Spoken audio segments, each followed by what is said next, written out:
I'll be honest, this is a video that I didn't really feel like making at first because I just feel like it's a video that I'm not really offering anything kind of that new, because you hear this saying all the time, if you want to be a writer, you write a lot and you read a lot, which is true.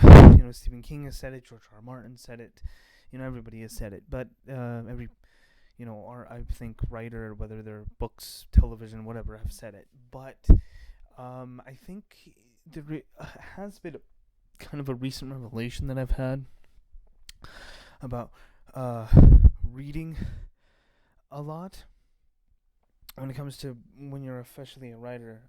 Like, I'm starting to publish books on Amazon. Like, I've had ever since I've started publishing books on Amazon, that I've kind of realized is I can't actually just read whatever I want anymore. And I'm not saying I can't, like, eventually read it, like maybe sooner or later I can read it. But what I'm saying is I can't. How do I put this in a way that makes sense? So currently, right now, I have 3 books and 2 screenplays that I am writing at the same time, and not all of them at the same time. I'm switching back and forth whenever I have writer's block on one, I start on the other. I do that all the time, and that is my science fiction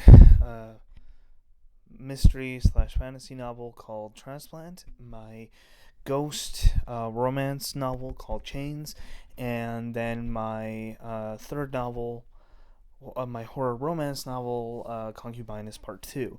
And then on top of that, I'm writing 2 screenplays. One's a science fiction screenplay, science fiction superhero screenplay called Display, and then the second is a straight up horror, a little bit of ghost story, but a straight up horror kind of novel, screenplay called Whispers. And basically, with each of those ideas that I'm writing, I try to surround myself with the best entertainment in general that I can kind of use for research. So, for example, I've said this before and I've said it again. Transplant is basically a play on the classic fantasy trope of, like, Harry Potter or Narnia, or Chronicles of Narnia, where, like, you go to this magical fantasy world, you come back, and then you know and then that's it. But I was like, well, what if there was this feeling of you don't know how much they're telling the truth and how much is an exaggeration or just a straight up lie.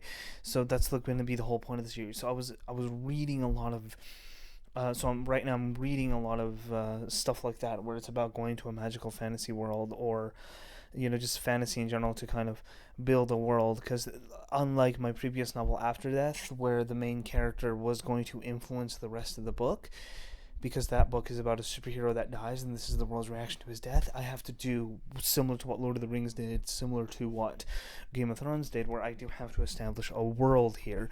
And it's not a world that I'm going to be clear, this is going to be a one and done. I always start a series with a one and done. I do think Transplant will be a one and done, because I don't really see a part 2, especially how it ends. And so it's not going to happen. So I'm reading a lot of fantasy and science fiction, and with Chains, I'm reading a lot of stories that have to do with ghosts, romance as well, but novels and stuff too. But I'm also movies to an extent, and even TV shows, even really cheesy ones. And because the whole point of Chains is basically kind of like what I'm hoping to do is kind of a play on the classic romance tropes, with a hint of a supernatural twist kind of thrown around to it, that I think would make it really unique. And Concubine is Part 2. It's a horror romance novel with werewolves and vampires. So I'm reading a lot of novels that it's either a straight up romance, or it's a horror romance, or a romance with some sort of supernatural twist. And also reading, of course, a lot of werewolf and vampire stories, regardless or not if they're romance, doesn't matter. But I read a lot of that stuff. And then with Display, I'm reading some superhero stuff, surprisingly not as much, and a lot of superhero stuff, especially where the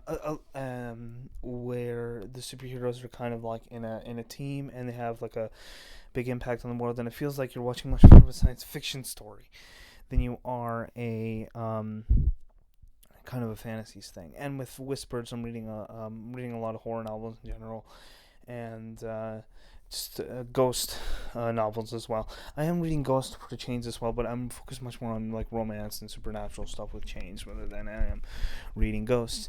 So and the reason I'm reading that kind of stuff is to kind of, it's similar to, similar to how the saying goes, surround yourself with the right people. I feel like you have to do the same thing when you're writing. You have to surround yourself with the right entertainment. And I want to be clear, it doesn't have to be perfect like entertainment. Like every single book you've read has to be good and great. Or every book even has to be good. Like there can be a couple of bad novels that you read every now and again, and I've reviewed them on this channel, that I was inspired by. Like I couldn't help but be kind of inspired by the Twilight series while writing Concubinus Part 2, and really the entire Concubinus series. And it's just going to be 2 books for now, by the way, just so you know. I if I ever write a series, and Display is technically a sequel. It's an anthology that takes place within the same world as the Rehabilitation screenplay, but I'm only going to do it one at a time, but I read it because I was like, well, it's a romance with vampires and there's werewolves, so it just feels fitting. Yes, it's not good. Twilight is not good, but it feels just right to like surround myself with that kind of entertainment. And I feel like I have to share this with everyone because I've had this issue quite a lot recently, and I've realized that I've actually been really overthinking what books I'm buying, what movies I'm watching, what TV shows I'm watching, even if I read like non-fiction stuff. So for example, with Transplant, I'm reading a lot of psychology recently, because it's like, is one of the characters in the book, are they telling the truth or are they just lying? And then at the same time, I feel like I have to do that. So it's like, that's why I'm reading a lot of psychology, but it has to specifically be with this kind of psychology of like with delusions of grandeur or people that are clearly a little mentally unwell. I don't want to do, because there has to be this hint of, are they crazy or are they telling the truth? I want to specifically tackle mental issues that are like that. It's not that it's clearly one or the other. So as an example, but it has to always be linked to one of my stories in some way, because if it's not, it almost feels like a waste of time. Like, I'll be honest with you, it's like, and I'm not saying this to like, oh my gosh, this is difficult. It's not, because there's also a great sense of focus.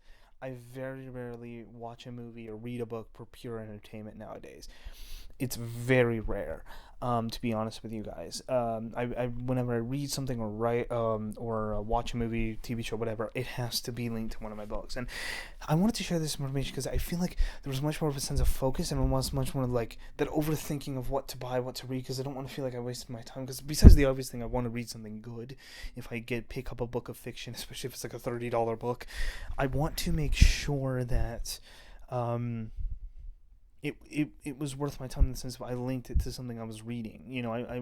I'm writing. I don't want it to just be like, why are you reading? Like at one point I contemplated, getting all the Dr. Seuss books. I'll be honest with you guys, because I was like, I've never read any of those books, like all those books at once. I read the classics as a kid, but hey, let's see how much they hold up if I read them as an adult. And I'm like, but what's the point? They're not connected to any of my books.